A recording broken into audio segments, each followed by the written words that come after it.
अस्सलाम वालेकुम। नए व्लॉग में खुश आमदीद कहता हूँ आप तमाम नाजरीन को नजफ़ अशरफ से, जो शहर है मरकज़ इमाम अली अलैहिस्सलाम का। करबला से हम निकले हुए थे 24 घंटों के लिए। हम नजफ़ में आए थे क्योंकि हमारे पास वक्त कम है, हमें जल्द से जल्द शज़ाबा बॉर्डर तय करके हमें ईरान पहुंचना है। तो इस वजह से इन 24 घंटों में जब हम यहाँ कूफा नजफ़ में हम यहाँ पहुँचे तो मेरी तबीयत यहाँ पे ख़राब हुई, बुखार लगा, तो उस वजह से आधा दिन जो है वो मैं सो सका और मेरे पास बहुत ही कम वक्त था कि मैं ज़ियारत हरम इमाम अली अलैहिस्सलाम करूँ। तो इस हवाले से इस सफ़रनामे में मैंने नजफ़ अशरफ का जो है वो हिस्सा शामिल नहीं किया है। वो उस वजह से क्योंकि ज़िंदगी की मेरी पहली ज़ियारत है, तो इस ज़ियारत को मैं तसल्ली से जो है वो करना चाहता था।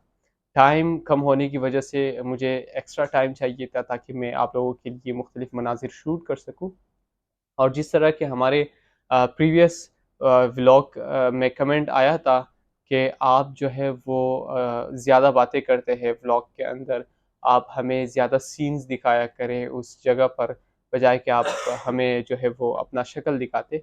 तो उस हवाले से मैंने अपने पहले व्लॉग में ही कहा था कि हम जिस सफ़र पे निकले हुए थे और निकले हुए हैं, वो एक सफ़र मुक़द्दस है। इस दौरान मैंने पहले व्लॉग में भी कहा था, अर्ज़ किया था कि इस सफ़र में हरम के अतराफ़ और ज़री के अतराफ़ जो है वो मैं कम से कम दिखाऊँगा। वो उस वजह से क्योंकि आप जब ज़री के सामने होते हैं, आप इमाम हाज़िर के सामने होते हैं, तो मोबाइल निकाल के उसकी फुटेज बनाना वो थोड़ा-सा मेरे लिए कंफर्टेबल नहीं है और नहीं था। तो उस हवाले से मैं सीन्स कम रिकॉर्ड कर सकता था। जहाँ तक हो सकता था मैं उन टेक्निक्स पे ज़्यादा फ़ोकस करता था।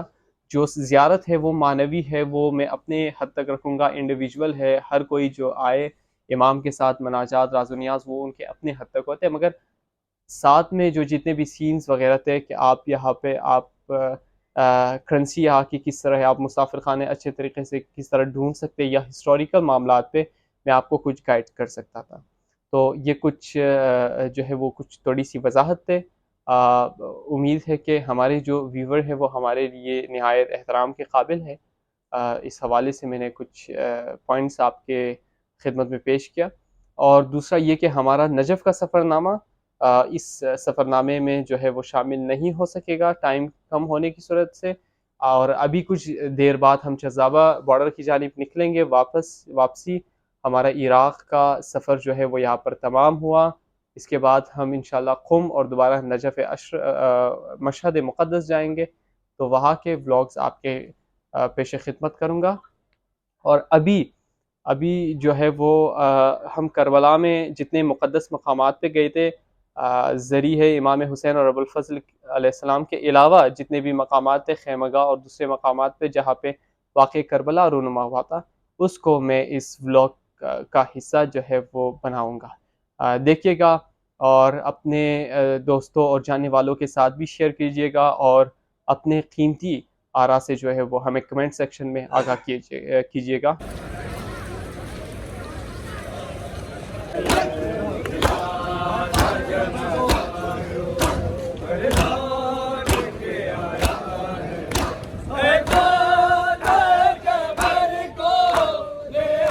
करबलाए मुअल्ला में आज हमारा दूसरा दिन है और आज रात हम निकले थे करबला के इर्द गिर्द मुख्तलिफ़ मकामात की ज़ियारत को।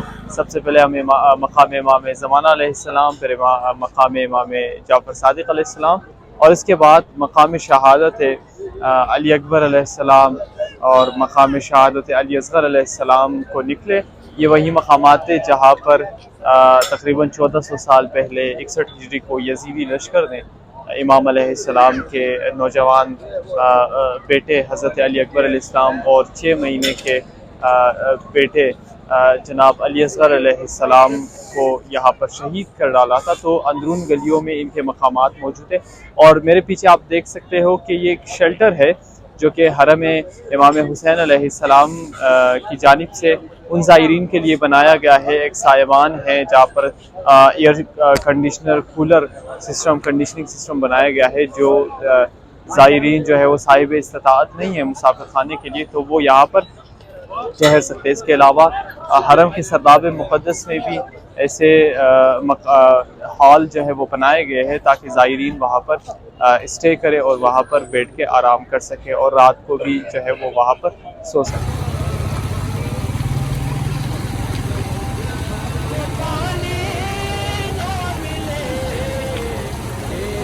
اس وقت ہم موجود ہے تل زینبیہ پر۔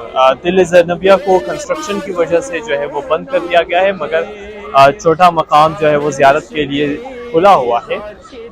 کربلا جغرافیائی طور پر ایک ایسے مقام پر واقع ہے، خصوصاً تل زینبیہ۔ یہ ایک چھوٹی سی پہاڑی ڈھلوان سطح تھی جہاں سے بی بی زینب سلام اللہ علیہا اس بلندی پر کھڑی ہو کر وہ جنگ اور میدان جنگ کا جو ہے وہ نظارہ لیا کرتی تھی، صورتحال سے باخبر ہوتی تھی۔ اور بعض روایات کے مطابق اسی تل زینبیہ سے جو ایک پہاڑی ہے، چھوٹی سی ڈھلوان سطح ہے، اسی پر بی بی زینب سلام اللہ علیہا کھڑے ہو کر انہوں نے جو ہے وہ امام حسین علیہ السلام کے شہادت کا منظر، جب شمر ملعون امام حسین علیہ السلام کا سر تن سے جدا کر رہا تھا، تو اس منظر کو بی بی زینب سلام اللہ علیہا نے تل زینبیہ سے ہی دیکھا تھا۔